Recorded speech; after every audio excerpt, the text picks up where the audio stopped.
Hello students, अनूस ITI की online classes में आपका स्वागत है। हमारा चैप्टर चल रहा था लीवर और सरल मशीनें। तो आज का हमारा टॉपिक है पहिया एवं धुरी। पहिया एवं धुरी के बारे में हम आज डिस्कस करेंगे। यहाँ पर ही हमारा टॉपिक दिखाया गया है पहिया और धुरी। पहिया और धुरी क्या होता है? ये हमारा लीवर का ही रूपांतरण रूप होता है। जैसे कि लीवर में क्या होता है, एक तरफ भार दूसरी तरफ प्रयास, वैसे ही पहिया और धुरी में भी ऐसे ही होता है। इसमें ये होता है विभिन्न व्यास के दो बेलन होते हैं, एक ही शाफ्ट पर संयोजित रहते हैं। बड़ा बेलन हमारा पहिया कहलाता है और छोटा बेलन धुरी कहलाता है। जैसा कि यहाँ पर ये चित्र में दिखाया गया है, इसमें क्या होता है, दो अलग अलग व्यास के बेलन होते हैं, एक ही शाफ्ट पर संयोजित रहते हैं। बड़े व्यास का बेलन हमारा कहलाता है पहिया और छोटे व्यास का बेलन धुरी कहलाता है। पहिया और धुरी के ऊपर अलग अलग रस्सियाँ एक दूसरे की विपरीत दिशा में लपेटी जाती हैं तथा भार जो होता है W वो धुरी पर जो रस्सी होती है उसके द्वारा लगा रहता है तथा प्रयास P जो होता है, जो पहिए पर रस्सी लपेटी जाती है उसके द्वारा जुड़ा रहता है, जैसा कि ये चित्र में दिखाया गया है। इसमें पहिया और धुरी पर जो रस्सियाँ लपेटी रहती हैं जो कि एक दूसरे के विपरीत दिशा में होती हैं। जो भार होता है हमारा W वो धुरी पर लटका रहता है रस्सी द्वारा, और जो प्रयास होगा वो पहिए पर जो रस्सी होती है इसके द्वारा लगा रहता है।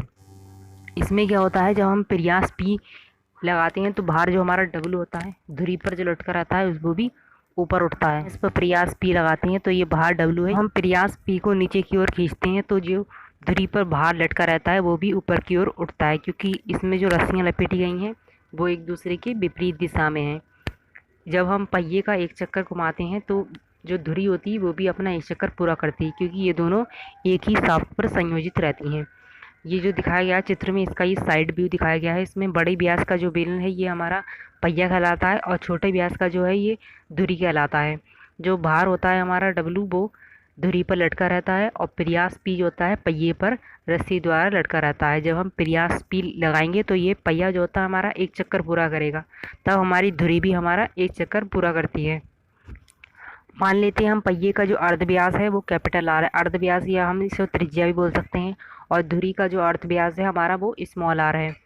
तो लोड द्वारा चलित दूरी क्या होगी? लोड हमारा किस पे लटका हुआ है? लोड हमारा यहाँ पर लटका हुआ है ये धुरी पर, तो लोड द्वारा चलित दूरी हमारी हो जाएगी 2πr। जो हमारी धुरी का व्यास है अर्ध व्यास वो स्मॉल r है, हमारी धुरी है उसका अर्ध व्यास स्मॉल r है इसीलिए। और प्रयास द्वारा चलित दूरी हो जाएगी 2π कैपिटल R, क्योंकि प्रयास जो पहिया है वो उस पर लटका हुआ है, तो हमारा जो पहिए का अर्ध व्यास है वो कैपिटल R है। इनपुट बराबर होता है हमारा प्रयास द्वारा कार्यरत। प्रयास द्वारा कार्यरत हमारा हो जाएगा P इंटू प्रयास द्वारा चलित दूरी। प्रयास द्वारा चलित दूरी हो गई हमारी 2πr, जो पहिए ने एक चक्कर अपना पूरा किया है उसकी परिधि के बराबर हो जाएगी। और आउटपुट होगा हमारा लोड द्वारा जो कार्य किया गया होगा, तो W इंटू 2πr, जो धुरी पर भार लटका रहता है उसमें एक चक्कर जो पूरा किया है परिधि वाला वो हो जाएगा W इंटू 2πr। इसका का फार्मूला होता है आउटपुट बटे इनपुट। तो आउटपुट हमारा निकल के आया है W इंटू 2π स्मॉल r, तो यहाँ पर इसकी वैल्यू रख देंगे। और जो प्रयास द्वारा किया गया कार्य है इनपुट हमारा निकल के आया है P इंटू 2π कैपिटल R। यहाँ से 2π से 2π कैंसिल हो जाएंगे तो ये आ जाएगा यहाँ पर W into small r upon P into capital R। यहाँ से इसको हम ये भी बोल सकते हैं कि यांत्रिक लाभ बटे वेगानुपात। यांत्रिक लाभ हमारा होता है लोड बटे प्रयास, W अपॉन P, ये हमारा यांत्रिक लाभ हमारा वेगानुपात के बराबर होता है। तो वेगानुपात की फार्मूला होता है प्रयास द्वारा चलित दूरी बटे लोड द्वारा चलित दूरी। इसको हम व्यास के रूप में भी रख सकते हैं D1 बटे D2, और त्रिज्या के रूप में भी रख सकते हैं कैपिटल R बटे स्मॉल r। तो यहाँ से वेगानुपात और यांत्रिक लाभ दोनों आपस में बराबर हो जाएंगे। जब इनकी दक्षता का मान 1 होगा तो यहाँ से यांत्रिक लाभ वेगानुपात बराबर होंगे, तो ये W अपॉन P बराबर आ जाएगा कैपिटल R बटे स्मॉल r की।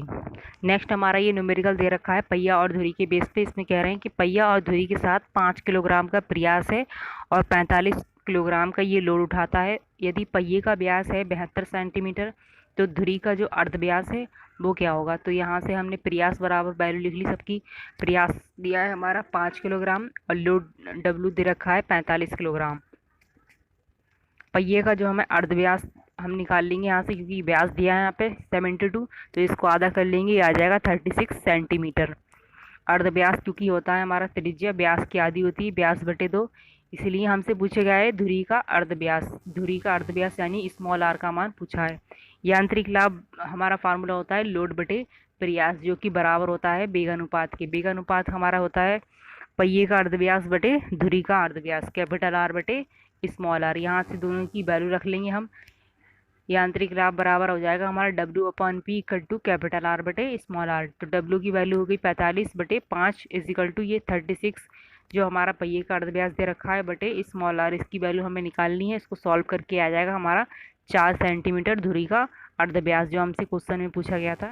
नेक्स्ट हमारा ये टॉपिक दे रखा है स्क्रू और स्क्रू जैक। स्क्रू क्या होता है हमारा? स्क्रू एक कठोर धातु की छड़ होती है जिसकी ऊपरी सतह पर चक्कर जैसी चूड़ी होती हैं, वो नली के आकार में कटी रहती हैं। दो चूड़ियों के बीच की दूरी को हम पिच बोलते हैं तथा स्क्रू के प्रत्येक घुमाव में चलित दूरी इसकी पिच पर निर्भर करती है। जो एक घुमाव में चलित दूरी होती है वो हमारी पूरी पिच के बराबर कहलाती है। इसका उपयोग किया जाता है स्क्रू प्रेस में, बोल्ट व नट में, स्क्रू जैक में आदि में किया जाता है। हमारे ये कठोर धातु की छड़ होती है जिस पर हमारी चूड़ियाँ कटी रहती हैं और दो चूड़ियों के बीच की दूरी हमारी पिच कहलाती है और जो इसका घुमाव होता है वो पिच पर निर्भर करता है। नेक्स्ट ये हमारा यहाँ टॉपिक दे रखा है स्क्रू जैक। स्क्रू जैक क्या होता है? ये एक सरल मशीन है जो कि स्क्रू के सिद्धांत पर कार्य करता है, जो कि हमने पीछे बताया था स्क्रू के बारे में। इसका उपयोग किया जाता है भारी लोड उठाने में, जैसे कि आपने देखा हो कार के ट्रक टायर बदलने में, गैरेज में मरम्मत के लिए, उसको ऊपर उठाने के लिए टायर को इसका प्रयोग किया जाता है। ये धातु का कठोर खोखला एक सिलेंडर होता है, जैसा कि ये यहाँ पर चित्र में दिखाया गया है। इसमें ये धातु का कठोर खोखला एक सिलेंडर होता है। ऊपरी भाग पर इसमें एक नट फिट रहता है। तो कठोर धातु का स्क्रू, इसमें नट लोड को ऊपर नीचे करके इसमें नट को घुमाकर जो होता है लोड को ऊपर नीचे किया जाता है। स्क्रू को घुमाने के लिए हम इसमें एक छड़ का प्रयोग करते हैं, जैसे इसमें ये दिखाई गई है छड़, जो कि स्क्रू के घूमने पर लोड को ऊपर नीचे करने का कार्य करती है। जब हम इसको छड़ को घुमाते हैं तो ये हमारा स्क्रू जो होता है ऊपर नीचे होता है, जिससे कि उस पर लोड रखा रहता है वो भी ऊपर नीचे होता है। तो इसमें जो होता है ऊपर एक प्लेटफार्म होता है जिस पर हम लोड को ऊपर उठाते हैं, जैसे कि ये दिखाया गया। यहाँ पर नीचे एक सिलेंडर हो गया और ऊपर ये स्क्रू हो गया इसकी, जिसमें चूड़ियाँ कटी रहती हैं, और इसमें ये हैंडल होता है जिससे इसको घुमाकर इसको ऊपर नीचे किया जाता है, जिससे हमारा लोड उठता है ऊपर। दो चूड़ियों के बीच की दूरी हमारी पिच कहलाती है। स्क्रू की पिच हो जाएगी हमारी, ये मान लेंगे हम कैपिटल पी, और हैंडल की लंबाई हो जाएगी हमारी एल, लोड हो जाएगा डब्ल्यू और प्रयास पी हो जाएगा। तो वेग अनुपात का फार्मूला हमारा होता है प्रयास द्वारा चलित दूरी बटे लोड द्वारा चलित दूरी। जैसा कि हमें चित्र में दिखाया गया है, इसमें ये भार है डब्ल्यू हमारा, और ये जो छड़ है इसकी लंबाई है हमारी एल। तो यहाँ से ये पूरा चक्कर लगाएगी एक चक्कर, तो ये इसकी परिधि के बराबर होगा, तो ये हो जाएगा 2 पाई एल। चलित दूरी हो जाएगी हमारी 2 पाई एल, और लोड द्वारा चलित दूरी होगी हमारी एक पिच के बराबर, क्योंकि लोड जो हमारा जितना ऊपर जाएगा वो एक जितनी पिच होगी उसके बराबर ऊपर की ओर उठेगा। तो यहाँ से ये वेग अनुपात का फार्मूला हो जाएगा 2 पाई एल बटे पी। तो 2 पाई एल क्या होगा? हमारा प्रयास द्वारा चलित दूरी। प्रयास जो होगा, हमने जो छड़ पे लगाया है उसको हमने एक चक्कर पूरा किया, उसका एक चक्कर पूरा करने में हमारी वो परिधि के बराबर पूरा घूमेगी, तो ये इसलिए हो जाएगा 2 पाई एल। और लोड द्वारा चलित दूरी क्या होगी? लोड हमारी क्या होगी? एक पिच के बराबर ऊपर की ओर उठेगा। जितनी हमारी दो चूड़ियों के बीच की दूरी होगी उतना ही वो ऊपर की ओर उठेगा, जिसे हम बोलते हैं पिच। तो यहाँ से लोड द्वारा चलित दूरी हो जाएगी पी। तो ये फार्मूला आ जाएगा वेग अनुपात का 2 पाई एल अपॉन पी।